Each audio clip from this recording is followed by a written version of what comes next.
திரு ஸ்ரீதர் வேம்பு அவர்களே வணக்கம். இப்போதெல்லாம் தினம் தினம் செய்தித்தாள்களிலும் வலைத்தளங்களிலும் உங்களை பார்க்க முடிகிறது. பட்டதாரிகளுக்கும் இளைஞர்களுக்கும் நீங்கள் கொடுக்கும் அறிவுரைகளை பார்க்கவும் படிக்கவும் முடிகிறது. உங்களுடைய நிறுவனத்தை நீங்கள் சிறப்பாக நடத்துவதன் மூலம் பல நூறு இளைஞர்களுக்கு நேரடியாகவும் மறைமுகமாகவும் வேலைவாய்ப்பினை கொடுத்து கொண்டிருக்கிறீர்கள். இருந்த போதிலும் ஏஐ என்கின்ற ஆர்டிஃபிஷியல் இன்டெலிஜென்சி பல நிறுவனங்களுக்கு வசதியாகவும் நல்ல வாய்ப்பாகவும் படித்த இளைஞர்களுக்கு தடையாகவும் இருப்பது ஒரு பெரிய பேச்சு பொருளாகவே இருந்து வருகிறது. இருந்தாலும் நான் உங்களிடம் சில கேள்விகளை முன்வைக்க விரும்புகின்றேன். இப்படி ஒரு நிறுவனத்தை தாங்கள் ஆரம்பித்து அதை சிறப்பாக இன்று வரை நடத்தி வரும் நீங்கள் எவ்வளவு கடினமாக உழைத்து இருப்பீர்கள்? அதற்காக எதையெல்லாம் இழந்தும் இருப்பீர்கள்? உங்களுடைய கடந்த காலத்தை நினைக்கும்போது உங்களுக்கு என்ன தோன்றும்? தற்போது நீங்கள் ஒரு நிறுவனத்தின் உரிமையாளராக சிறந்த நிர்வாகியாக இருப்பதற்கு காரணம் உங்களுடைய உயர்ந்த கல்வி, உங்களுடைய கடுமையான உழைப்பு, உங்களுக்கான சிறந்த வாய்ப்பு, அதற்கான சரியான சூழ்நிலை, அத்தோடு சேர்ந்த அதிர்ஷ்டம், இப்படி சொல்லிக் கொள்ளலாமா திரு ஸ்ரீதர் வேம்பு அவர்களே? இதை நீங்கள் ஏற்றுக்கொள்வீர்களா? ஒரு சாதாரண மனிதனுக்கும் உங்களுக்கும் என்ன வித்தியாசம்? நீங்கள் படித்தவர், அறிவாளி, பணம், பொருள், பதவி, அந்தஸ்து, அதிகாரம் இப்படியெல்லாம் இருப்பதனால் மற்ற மனிதர்களிடம் இருந்து நீங்கள் வேறுபட்டவர் என்று சொல்லிக்கொள்ள முடியுமா? சரி, அப்படியே சொன்னாலும் தற்போது உங்களிடம் இருக்கும் செல்வத்தை கொண்டு நீங்கள் சம்பாதிப்பதற்காக இதுவரை இழந்த இளமையை மீண்டும் வாங்கிவிட முடியுமா? நீங்கள் இதுவரை இழந்த ஆரோக்கியத்தை வாங்கிவிட முடியுமா?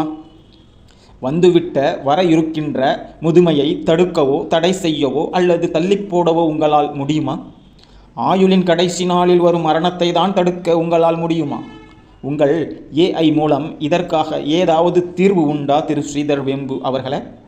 அல்லது எதையோ கற்றுக்கொண்டு நீங்கள் நான் மேல் கூறிய சிலவற்றில் ஏதாவது ஒன்றை நீங்கள் கற்று வைத்து இருக்கிறீர்களா? அப்படி இல்லை என்றால் ஒரு சாதாரண மனிதருக்கு நடக்கும் நரை, திரை, பிணி, மூப்பு, மரணம் என்ற எல்லாம் உங்களுக்கும் நடக்கும் தானே நண்பரே? அப்படியெனில் சாதாரண மனிதருக்கும் உங்களுக்கும் என்ன வித்தியாசம்? ஒருவேளை பிறப்பும் இறப்பும் இயற்கை என்ற கோணத்தில் நீங்கள் நினைத்து அதை பற்றி ஆராய்ச்சி எதுவும் செய்யாமல் விட்டுவிட்டீர்களா திரு ஸ்ரீதர் வேம்பு அவர்களே? நான் உங்களுக்கு ஒரு ரகசியத்தை, நீங்கள் ஆச்சரியப்படும் ஒரு சூட்சும ரகசியத்தை உங்களுக்கு சொல்லட்டுமா? உங்களுடைய படிப்பால், உங்களுடைய பணத்தால், உங்களுடைய பதவியால், உங்களுடைய அறிவால் அடைய முடியாத பல நூறு விஷயங்கள் இருக்கிறது. அதில் ஒரு விஷயமாக ஒரு 20 வருடங்களுக்கு முன்னிருந்த, அதாவது நீங்கள் இழந்த இளமை பருவத்தை, நீங்கள் இழந்த ஆரோக்கியத்தை தற்போது திடீரென்று உங்களுக்கு கிடைத்தால் நீங்கள் அதை எப்படி ஏற்றுக்கொள்வீர்கள்? உங்களுடைய முதுமை நீங்கி இளமை வந்துவிட்டால் அதை எப்படி ஏற்றுக்கொள்வீர்கள்? உங்களுக்கு எதிர்காலத்தில் வர இருக்கும் நோயையும் முதுமையையும் தடை செய்து மரணத்தை தடுக்கவும் தள்ளிப்போடவும் கூடிய ரகசியத்தை நீங்கள் தெரிந்து கொண்டால் என்ன செய்வீர்கள் திரு ஸ்ரீதர் வேம்பு அவர்களே? நீண்ட ஆயுள், நிறை செல்வம், நோயற்ற தேகம், சாகா கல்வி, மரணமிலா பெருவாழ்வு, இதை பற்றி எப்போதாவது நீங்கள் கேள்விப்பட்டதுண்டா நண்பரே?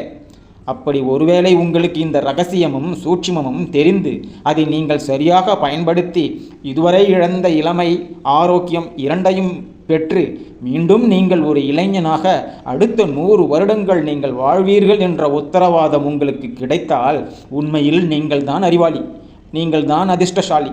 சாதாரண மனிதனை விட நீங்கள் தான் வித்தியாசமானவர். மரணத்தை தள்ளி போடும் அல்லது தடுக்கவும் உள்ள ரகசியத்தை அறிந்து கொள்ளாமல், ஆராய்ச்சி செய்யாமல் நீங்கள் அனைத்தையும் இழந்து சம்பாதித்த உங்கள் சொந்த நிறுவனத்தால், உங்களிடம் உள்ள பணத்தால், உங்களின் பதவியால் உங்களுக்கு என்ன பயன் நண்பரே? ஒருவர் நீண்ட காலத்திற்கு பணியில் நிலைத்திருக்க ஆர்டிஃபிஷியல் இன்டெலிஜென்சி வேண்டும் என்பதை சொல்லும் நீங்கள், அவர் நீண்ட காலத்திற்கு பூமியில் வாழ்வதற்கு எது வேண்டும், எதை நாம் கற்றுக்கொள்ள வேண்டும் என்பதை நீங்கள் சொல்லவே இல்லையே நண்பரே. ஏனென்றால் அது உங்களுக்கு தெரியாதே, அதை அறியாமலே இருக்கிறீர்களே. ஆகவே இந்த ரகசியத்தையும் சூட்சுமத்தையும் முதலில் கற்றுக்கொள்ளுங்கள். நீண்ட காலங்களுக்கு இளமையோடு வாழ தெரிந்து கொள்ளுங்கள். வாழுங்கள், பிறரையும் வாழ வையுங்கள், மக்களுக்கு சேவை செய்யுங்கள். அதற்கு என்னை தொடர்பு கொள்ளுங்கள். நன்றி, வணக்கம்.